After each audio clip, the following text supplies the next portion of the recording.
नमस्कार दोस्तों, मैं श्री दीपचंद चौधरी महाविद्यालय से एसपी सिंह आज आप लोगों को बीए तृतीय वर्ष के हिंदी साहित्य की कक्षा में कहानी के मुख्य तत्वों के बारे में बताऊंगा। आप लोग ध्यान से पढ़िएगा और समझिएगा। जैसा कि बच्चों हम सभी जानते हैं कि कहानी के मुख्य तत्व जो सभी कहानीकारों और विद्वानों द्वारा माने गए हैं वह मुख्य रूप से 6 ही माने गए। ठीक, पूर्वी और पश्चिमी सभी कहानीकारों द्वारा कहानी के मुख्य 6 तत्व ही माने गए हैं। जैसे कि पहला तत्व है बच्चों कथा वस्तु या कथानक, दूसरा है चरित्र चित्रण, तीसरा है संवाद व कथोपकथन, चौथा है वातावरण, पांचवा है भाषा शैली, छठा है उद्देश्य। ठीक, जो कहानी के तत्व होते हैं बच्चों सेम वही तत्व नाटक के भी होते हैं। ठीक, तो हम अब एक एक तत्वों के बारे में विस्तृत रूप से पढ़ेंगे। ठीक, कथा वस्तु, कथा वस्तु यानी जिसे हम कथानक के नाम से भी जानते हैं। ठीक, कहानी के ढांचे को कथानक अथवा कथा वस्तु कहा जाता है। प्रत्येक कहानी के लिए कथा वस्तु या कथानक का होना बहुत ही अनिवार्य है, क्योंकि इसके अभाव में कहानी की रचना की कल्पना भी नहीं की जा सकती। कथानक के 4 अंग माने गए हैं। पहला है बच्चों आरंभ, दूसरा है आरोह, तीसरा है चरम स्थिति और चौथा है अवरोह या आरंभ में कहानी के शीर्षक तथा प्रारंभिक अनुच्छेद के द्वारा पाठकों को कथा सूत्रों में पिरोता है।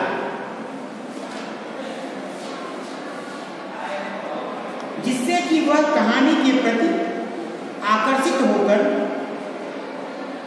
उसमें रमने लगे। सफल आरंभ वह होता है जिसमें कि कहानी शुरू करते ही पाठक के मन की जिज्ञासा प्रबल हो जाती है। दूसरा है आरोह, कहानी के विकास की अवस्था को कहानी के अवरोह के नाम से जाना जाता है। ठीक, आरोह में कहानी का घटनाक्रम जो कहानी में पात्रों के द्वारा घटनाएं घटित होती हैं उनका क्रम सहज रूप में प्रस्तुत करता है और पात्रों को चारित्रिक विशेषताओं के लिए उद्घाटित करने को प्रेरित करता है। अगला है चरम स्थिति, जब कहानी पढ़ते पढ़ते पाठक कौतूहल यानी जिज्ञासा की पराकाष्ठा में पहुंच जाए तो उस कहानी की जो स्थिति होती है वह चरम स्थिति मानी जाती है। और लास्ट है जो कथा वस्तु का जो लास्ट है वह है अवरोह या पाठक को जब कहानी के उद्देश्य का प्रतिफल प्राप्त होता है उसे कहानी का अवरोह अथवा अंत कहा जाता है। कहानी के अवरोह में संक्षिप्तता तथा मार्मिकता पर अधिक जोर दिया जाता है। ठीक, अब हम बच्चों दूसरा पॉइंट लाते हैं चरित्र चित्रण। कहानी का संचालन उसके पात्रों के द्वारा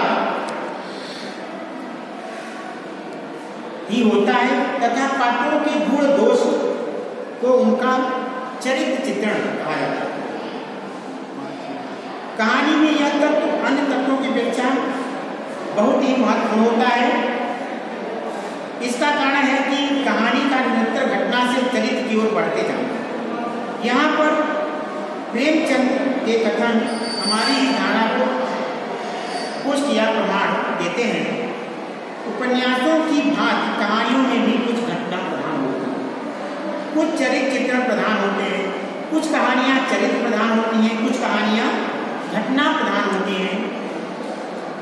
चरित्र प्रधान कहानियों का स्थान ऊंचा माना जाता है। ठीक, अब हम तीसरा आते हैं संवाद व कथोपकथन।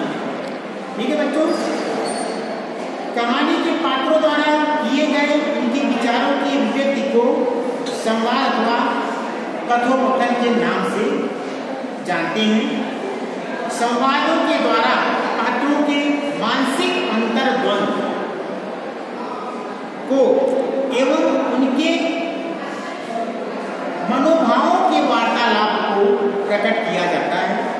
जिस स्तर पर संवाद से घटनाक्रम को गति मिलती है वह विशेष रूप से कौतूहल वर्धक प्रतीत होने लगता है। जहाँ किसी चरित्रगत विशेषता का उद्घाटन होता है उस स्थल में नाटकीय प्रभाव उत्पन्न करने की क्षमता आ जाती है, और जहाँ स्थानागत विशेषताओं का परिचय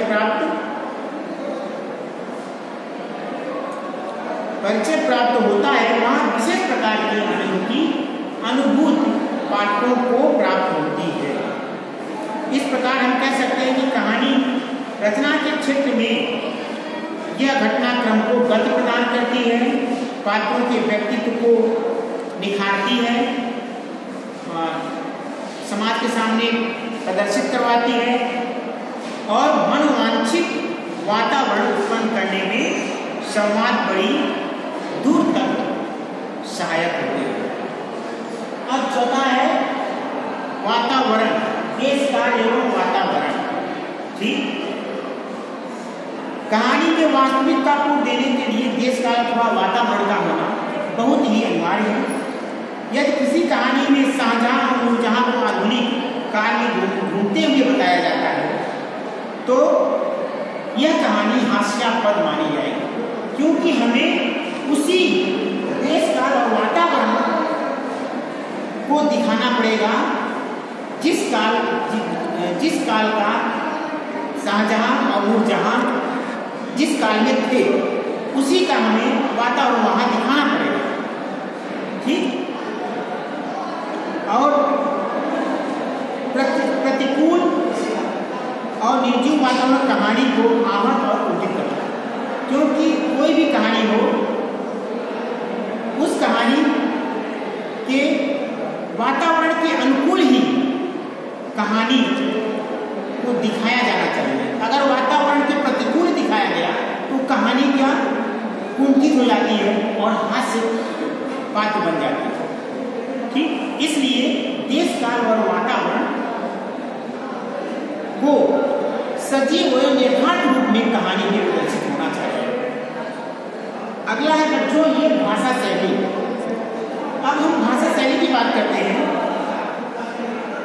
कहानीकार के द्वारा कहानी के प्रस्तुतिकरण के ढंग को यानी जो कहानीकार है वो मतलब पाठकों के सामने समाज के सामने किस प्रकार प्रस्तुत कर रहा है।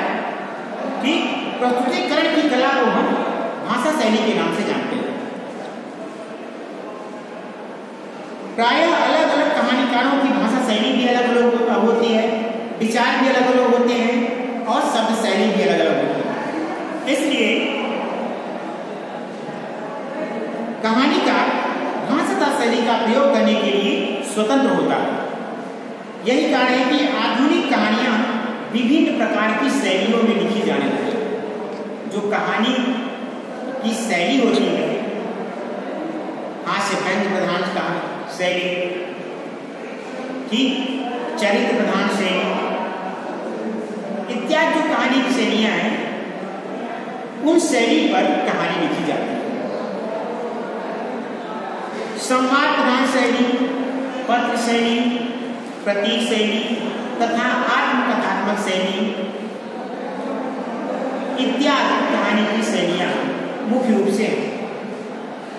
और भाषा का प्रयोग भी उनमें भिन्न भिन्न रूपों में, जैसे देशज भाषा का प्रयोग,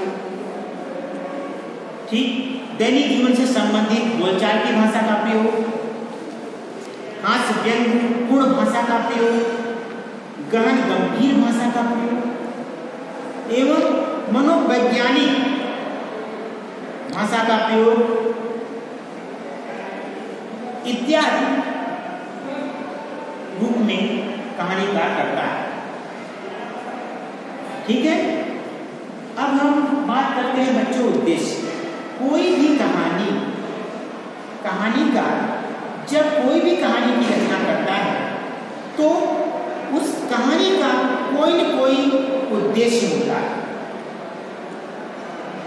ठीक, क्यों कि जितनी भी कहानियां लिखी जाती हैं कहानीकार के द्वारा, उसका समाज पर क्या उद्देश्य होता है, समाज पर अच्छा प्रभाव डालती हैं, समाज को प्रभावित करती हैं, किस प्रकार ये कहानी समाज को प्रभावित करेगी, ये कहानी का उद्देश्य होता है कि जो मैं कहानी लिख रहा हूँ, जिस कहानी की रचना कर रहा हूँ, वो समाज को कितना प्रभावित कर लेगी, समाज के लोगों को कितना जागरूक कर लेगी, यह मुख्य बात होती है। और सबसे बड़ी कहानी का सबसे बड़ा तत्व कहानी का उद्देश्य होता है, क्योंकि अगर निरुद्देश्य बिना उद्देश्य की कहानी लिखी गई तो कहानी क्या बेकार मानी जाती है, कहानी कला की दृष्टि से विफल हो जाती है। इसलिए कहानी कला के दृष्टि से जो कहानी लिखी जाती है वह जो कहानी कला के जो तत्व होते हैं 6 तत्वों से भरपूर होती है। ठीक, तो आज के लिए बच्चों इतना ही। मैं उम्मीद करता हूँ कि आप लोगों को जो मैंने कहानी कला के तत्वों के बारे में बताया, अपना मैं विश्लेषित व्याख्यायित किया आप लोगों के सामने, आप लोगों को अच्छी तरह से समझ में आ गया होगा। बहुत बहुत धन्यवाद।